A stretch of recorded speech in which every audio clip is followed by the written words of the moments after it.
Hola, bienvenidos a la clase 3 del taller Química para Preparatoria del Centro Cultural Casa de las Bombas, que está impartido por Alessandra Sorrosa Mayo. El día de hoy vamos a ver modelos atómicos y partículas subatómicas.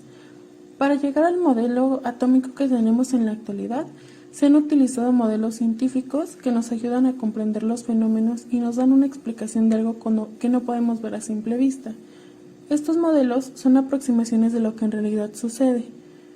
Así entonces, desde que la ciencia y los químicos iniciaron el estudio de la composición y de las propiedades de la materia, han desarrollado la teoría atómica como un modelo científico para comprender la naturaleza del átomo.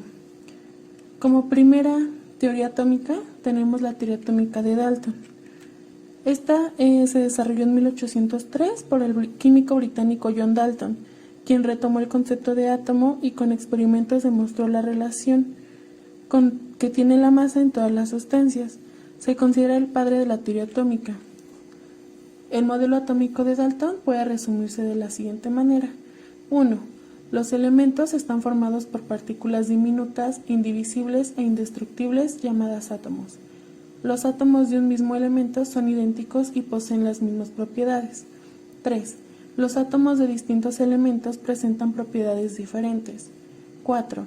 Los compuestos químicos se forman al unirse dos o más átomos de diferentes elementos con proporciones fijas.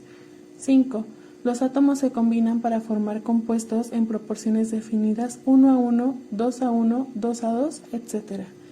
Y finalmente, los átomos de dos elementos se pueden combinar en proporciones diferentes para formar compuestos diferentes. En la imagen de la esquina inferior izquierda se muestra la representación del átomo según Dalton. La segunda teoría que vamos a revisar es el modelo atómico de Thomson.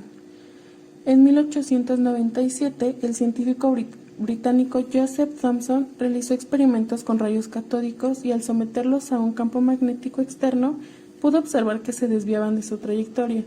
Descubrió también una nueva partícula que es 1000 veces más ligera que el hidrógeno, que posteriormente sería conocida como electrón. Los postulados de Thomson se resumen en tres partes. El primero es que el átomo es una esfera de electricidad positiva en la que se encuentran inmersos los electrones. 2. A las partículas eléctricamente negativas presentes en la materia les llamó electrones. Y 3. Aún concebía al átomo como una partícula compacta e indivisible.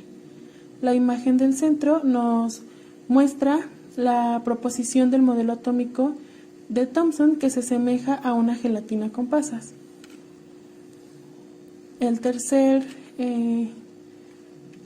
tercera propuesta del átomo es el átomo de Rutherford, que en 1911 el físico neozelandés junto con su equipo de trabajo realizó diferentes experimentos en los que utilizaron rayos provenientes de una fuente radioactiva para determinar la estructura atómica.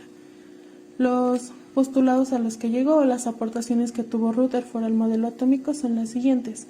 La primera, el experimento de Rutherford estableció que el protón es un componente del núcleo.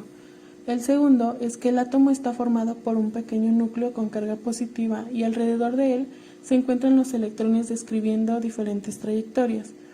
La tercera, toda la carga positiva y también casi toda la masa se concentra en el núcleo del átomo.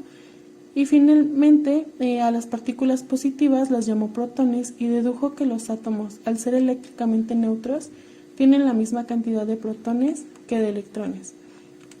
La imagen de la esquina inferior izquierda nos muestra la representación de los postulados de Rutherford.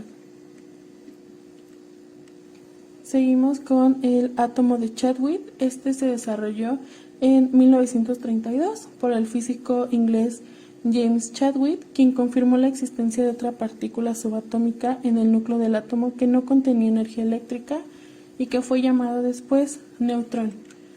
Las contribuciones de este personaje a la estructura atómica son dos. La primera es que determinó que los neutrones son partículas subatómicas que no tienen carga eléctrica y cuya masa es casi igual a la de los protones. La segunda es que los neutrones desempeñan un papel clave en la fisión nuclear o la división de átomos. La imagen del centro es la representación de estos postulados, en las que nos indican que los neutrones son partículas sin carga eléctrica.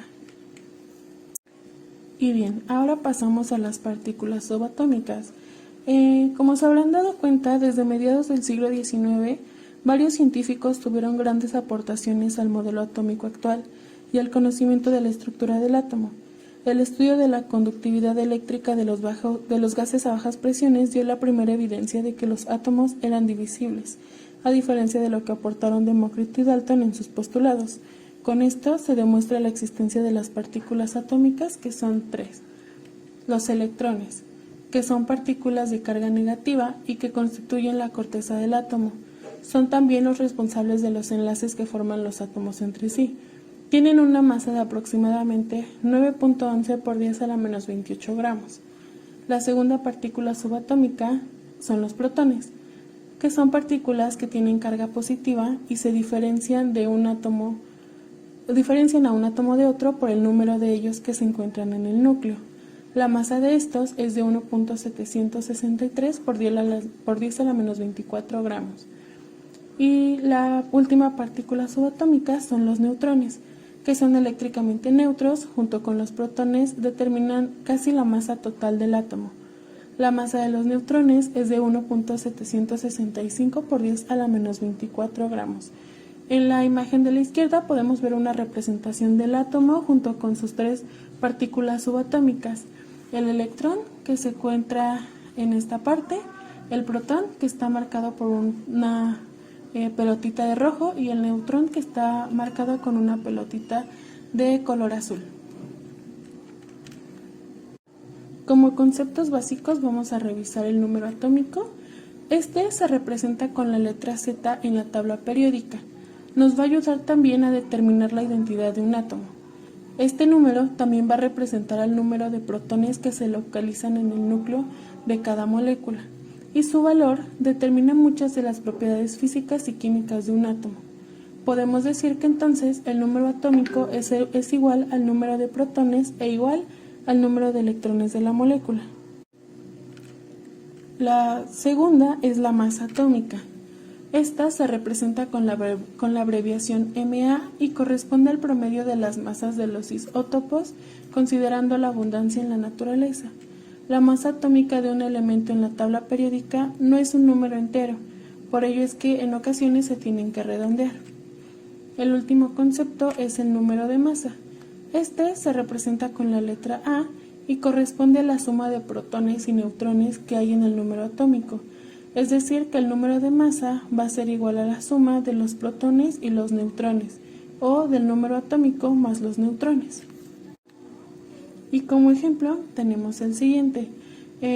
Un elemento X tiene el número másico, que está representado del lado superior izquierdo como la letra A, y el número atómico como en la esquina inferior izquierda, representado con la letra Z.